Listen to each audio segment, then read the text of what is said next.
Greetings, Coach. Can you hear me? Yeah, I got you. Hey, Jeff. Thanks for joining us. Farley, he made a couple nice plays on special teams. The shoelace tackle for one, but he had a potentially costly penalty as well. He's a former high draft pick. How is he responding to his role? And is he coachable? Caleb's been great. He's an outstanding athlete. He hasn't played a lot of pro football or practiced a lot of NFL football, so he's kind of learning everything at the same time. But he's been exceptionally willing and excited and interested in playing as much as possible, whatever the role is. Everything he's doing out there, you're seeing it kind of for the first time. He's definitely in a pro game, but he's fast. He's a willing tackler, and he's always ready to learn.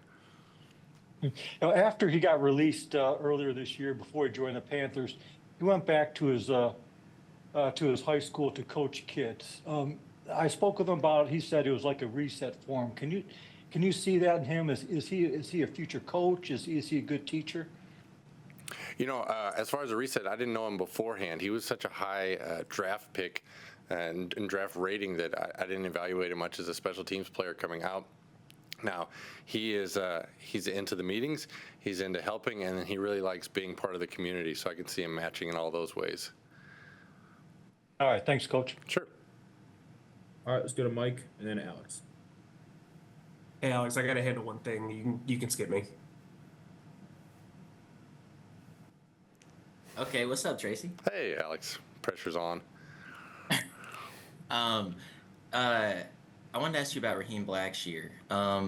He appears to be getting some pretty heavy consideration for the Pro Bowl at this point. Just generally speaking, in your estimation, what makes him a Pro Bowl caliber guy? Raheem is an exceptionally hard worker. It's incredibly important to him. He's the last one to leave practice. He's out there every day catching, working on his skills, turning himself into the best player can be. He's just same as I was saying with Caleb. He wants to be out there. He wants to be on the coverage units. What can I do this week? What can we do? He's kind of always thirsting for more action on the field. He gets frustrated. You see him on any touchback. He wants to make plays. So his desire to be good matches with his work ethic, and he's kind of benefiting from both of those things combined. I also wanted to ask about the new kickoff rule and how that's impacted Raheem specifically. There was a theory at the beginning of the season that running backs actually might be better suited for this new kickoff rule because the blocking's different. You have to read the blocks as opposed to kind of just making one cut and heading for the sideline or whatever. Is that still true? Did you ever subscribe to that? Did you ever subscribe to that theory that running backs might be better suited in this new kickoff rule? And how does Raheem fit into all that? Okay, Alex, I think running backs were better suited in the old rule also. They kind of fit kickoff return anyway. What you're seeing that's slightly different is there's not a lot of wide field opportunities. You don't see a lot of guys catch it in one corner of the field and run to the other one. So the true run around the defense, punt returner guys haven't shown up as much, although there's a guy in Dallas that's doing it just that way. So, if you're the best, you're the best. However you do it, there's a lot of ways to get it done. Running backs across the NFL are returning a lot of these kicks, though. So you never subscribed to that? That running backs are better. I think running back is, the best available guy, number one. Two, it does fit a running back skill set. There's a lot of running back returns. It's in the interior part of the field, especially if you're getting a middle kick. There's not a lot of places to hide. There aren't a lot of these kickoffs that are finishing out of bounds either. So it's quite a bit different than a punt in that way. But I've always been a running back returner. If that's the best guy you got, that it seems to fit. Awesome. Thank you. Go ahead, Mike. Sorry about that, Tracy. Got some, if you hear baby in the background. Johnny got nominated for the Art Rooney Award. Obviously, it's a sportsmanship award, but when you have a punter who gets that kind of honor for your unit overall, what does that say about Johnny, and what does that say about what he brings to this team? Punter specifically, he's more involved with the team than a lot of guys I've been around. He participates with the guys in individual drills because of his ability to throw, so he helps out the guys. So he's more connected to the team than a lot of punters, especially guys who are in their 30s and don't necessarily have a ton in common with a guy that just finished college. So Johnny does a nice job of ingratiating himself with the rest of the team. He also is very active. He's coaching his first day of 5- and 6-year-old basketball today. So he's in on that. That probably is more of his focus than you'd necessarily want on this particular day, but that's what he's into right now. And then he's also heavily involved in the kind of recovery efforts in Western North Carolina as well. So it really is an honor that I think fits what he's done this year. And then I know I asked you about Darren a lot, but we saw how animated Darren got with Shaw Smith-Wade after the interception. It seems like he's taking a lot of pride in the younger players, and as a former player turned coach, I'm just curious, how does the communication, I guess, flow with him when you need him to talk to some of the younger guys? That's kind of part and parcel with that particular role on the team, and that's special teams in general. The guys show up, whatever age they are. If they're new players on the team, new players are generally younger players, and they're playing special teams first. So one of the first things we've had 3 new guys this week is, hey, can I meet with you after? Can we work on this? Here's what's different from where you came from, kind of fitting them in with the guys that we already have.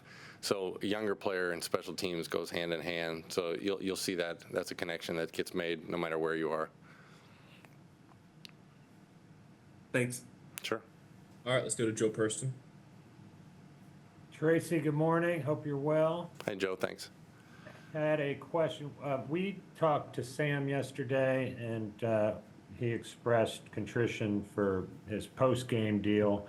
But I was more interested in talking with you about the personal foul penalties that your unit seems to be kind of racking up. What level of current concern do you have for those and how they're impacting field position? Each of those is disappointing, especially after you make a real nice play. The 2 we had the other night were after great plays that aren't happening everywhere. So you have to learn how to handle success in that way and celebrate with your teammates. And kind of once there's one that happens, you become either a target for other teams or the officials you're watched. So you have to be better than average on stuff like that. We just have to control, make sure our emotions post-play are positive. When we're in those situations, know how to handle it well. We kind of have had that happen a few times. So we talk about it quite a bit and hoping to get that cleaned up as soon as possible. Interesting that you said that the officials kind of come in, knowing the history. Have you kind of impressed upon your guys that fact? Yeah, and it's not the officials' fault in any way, but they study previous games, penalties, whatever they are. If you're a team that the offensive tackle lines up too far, they watch that, and you're more likely to get those again. If you're a pass interference team, all those things, teams generally get the same type of penalties throughout the year. The officials see the previous ones, and then when they see something that's in that area, it's a lot easier to throw the flag again once it's already been kind of pre-confirmed, whatever the right word is for that. Thanks. Sure. All right, any more for Coach Smith? Yeah, I just had a follow-up about Sam. This is Vashti, Carolina Blitz. How do you balance the penalties with Sam and then the other guys? Because part of Sam's, part of his passion is part of his, it gets him going. I think it benefits him on the field. So how do you balance allowing him to play with passion, but controlled passion? How do you coach that? Yeah, I agree with the question. A lot of these guys, part of their magic is that intensity, and that's what gets them to the ball. So you can't turn that off. You don't want to turn that off. We just have to focus the post-play energy, the post-action energy into a more positive way. There's ways to have that same outlet, the same release, without turning into a flag. So we've talked about that several times. All right, anything else for Coach Smith? All right, thank you, Coach. Okay, yeah, y'all have a good day.